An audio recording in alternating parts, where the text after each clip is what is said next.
Even though it's been over half a century since his creation, Paul Atreides still remains a unique protagonist in many ways. He is both a classic heroic chosen one, a tragic figure ensnared by fate, and the kind of hero who lives long enough to see himself become the villain, all at the same time.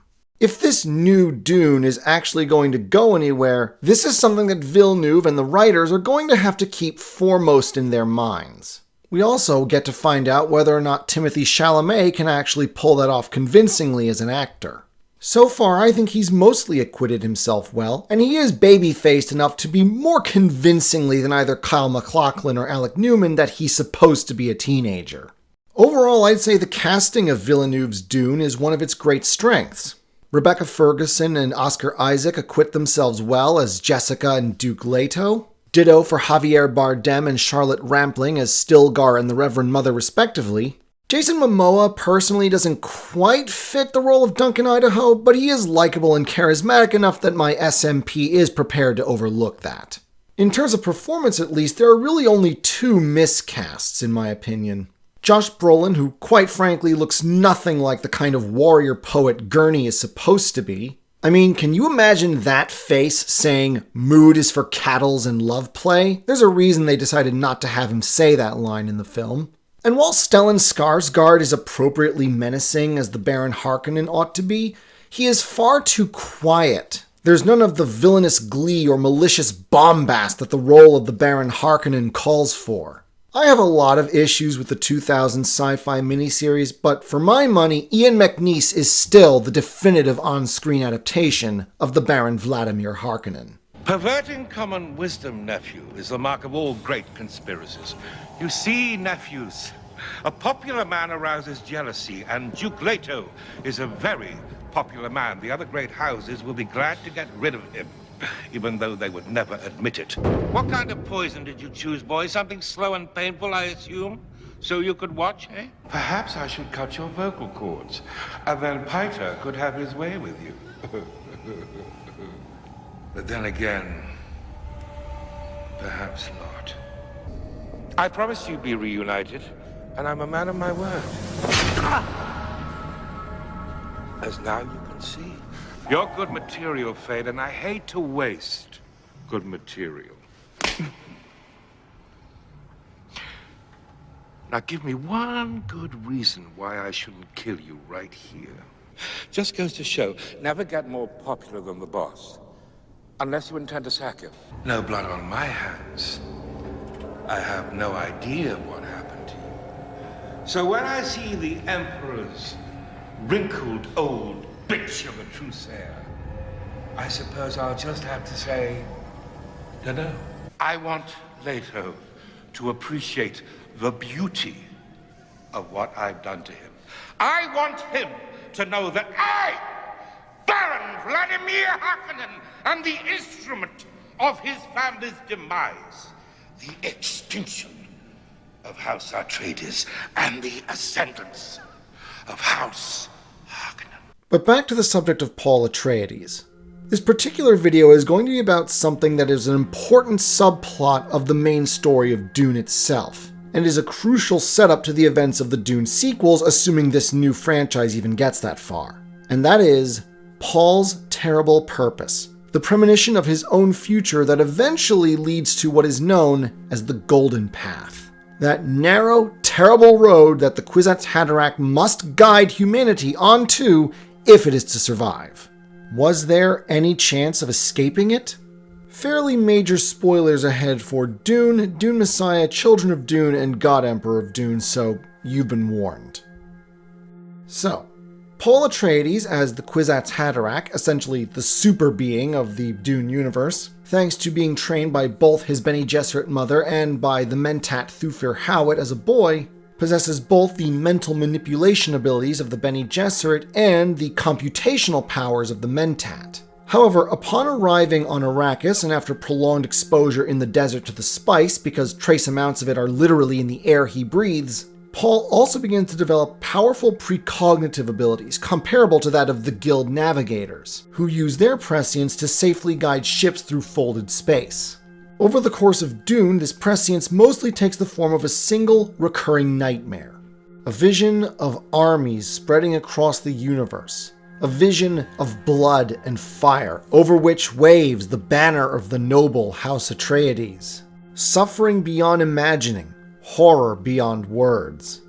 This vision terrifies Paul, even though he barely understands it. Because even then he knows, even if he doesn't understand how or why, that he will be the cause of this terrible vision, of this jihad. This terrible purpose haunts him throughout the events of Dune, and it is only when he finally drinks the water of life, survives, and truly becomes the Kwisatz Haderach does he understand what that terrible purpose is, and by then, it's too late.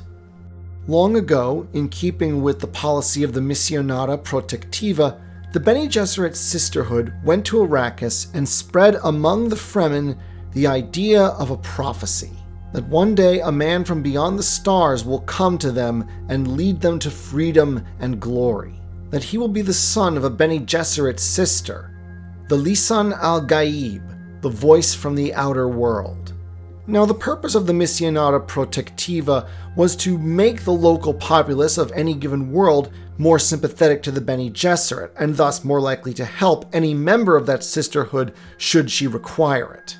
This is part of the reason how Paul and Jessica are able to find refuge among the Fremen, because Paul matched the prophecy and because the Fremen had already been primed to see him as the fulfillment of that prophecy.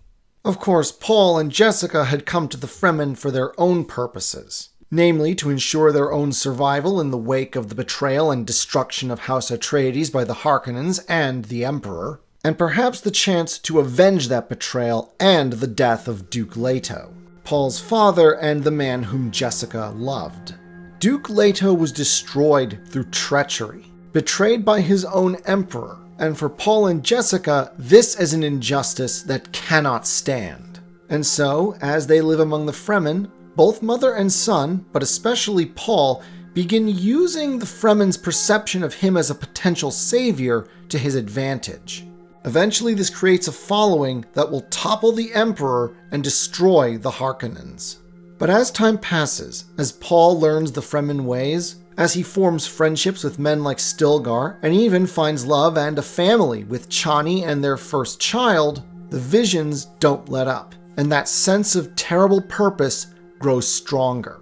When Paul survives the water of life and truly becomes the Kwisatz Haderach, his prescience blooms, achieving its full potential. And he not only discovers at last what that terrible purpose is, but also that he will in fact be the cause, and that it's already too late to stop it. By then, he has become Muad'Dib. The Fremen already view him as their Mahdi, their prophetic savior. Even before the Battle of Arrakeen, where the Padishah Emperor was overthrown, the Jihad has already gained a life of its own. Paul realizes that even his own death now would not be enough, as it would simply make him into a martyr. There is no stopping it, and now, because of him, countless worlds will burn. After Paul assumes the throne of the Imperium, just as he fears, the Fremen go on a rampage across the galaxy, motivated by religious zeal. The Jihad in total lasts 12 years. In that time, 40 different religions and their followers are wiped out. In total, 10,000 planets are subjugated and brought under the rule of House Atreides. At least 500 are demoralized. No one ever elaborates on what exactly that means. But 90 worlds at least are sterilized of all life. By a conservative estimate, 61 billion people have been killed in Paul's name, at the hands of the fanatical savages he himself used to avenge his family and gain power. Of all worlds in the Imperium, only Caladan was spared, because Lady Jessica, the mother of the Fremen's chosen one, would not have those savages anywhere near the world that she had shared as home with her beloved Duke Leto. And Paul permitted all this to happen, not just because he saw that he couldn't stop it, but because his visions told him that this was necessary, that the mass destruction unleashed by the Jihad and the terraforming of Arrakis were necessary to ensure the survival of humanity. The the narrow road of survival that would become known as the Golden Path. This was the destiny that being the Kwisatz Haderach demanded of Paul. But in the end, he just couldn't bring himself to go all the way. He couldn't stand the fact that because of his prescience and because of the actions he made based upon that prescience, he became increasingly isolated from his few friends and loved ones. Because obviously they could never understand him. They could never fully comprehend what he knew and perceived through his visions. There's also the fact that he didn't like doing the things he did, even if it was because the visions told him to, that they told him it was necessary. In a way, after the death of his beloved Chani, Paul saw his exile into the desert as a release. The terrible purpose was his responsibility no longer, even if it meant that that responsibility would be pushed onto the shoulders of his son, Leto II. In fact, when father and son reunite in Children of Dune, Paul both praises his son for the strength and determination willing to carry out the Golden Path, but he also laments the terrible emotional suffering that Leto will have to endure because he was too weak to shoulder that burden himself. So, ignoring the fact that the Golden Path was apparently the only way to ensure the survival of the human race, was there ever a way out? If Paul had known sooner, might he have avoided this terrible purpose and inflicting such misery upon the galaxy? Given the priming of the Fremen by the Missionara Protectiva and the prophecy of the Lisan al-Gaib, the odds of actually doing so would have been very slim, but Paul's only real chance of avoiding his terrible purpose would be to never pursue vengeance for his father, to have simply given up on avenging House Atreides and live quietly in the desert, accept the injustice of the betrayal of Duke Leto's murder, and simply live his life. But that was never really going to happen. Paul and Jessica loved Leto. The thought of just letting his murderers get away with what they'd done unpunished was unthinkable. There's a reason why Paul didn't just punish the Padishah Emperor for his complicity in the betrayal of Duke Leto. He also made sure to punish both the Bene Gesserit and the Spacing Guild. Even if they had not been directly involved, they had known and were party to it, and they had done nothing. Because what did they care for this one Duke from Caladan? The Spacing Guild was concerned only with their monopoly of space travel, and the Bene Gesserit, all that mattered to them was their breeding program to create the Kwisatz Haderach. Justice meant nothing to them. And so, given who Duke Leto was, given who Paul and Jessica were, there was no chance of avoiding this terrible fate. And so, partly in the name of avenging his beloved father, Paul would unleash bloodshed and atrocity upon the galaxy, and his son, Leto II, would crush all humanity under his tyranny for 3,500 years. Both men, in their own way, became monsters, and yet what they did ensured the survival of humanity.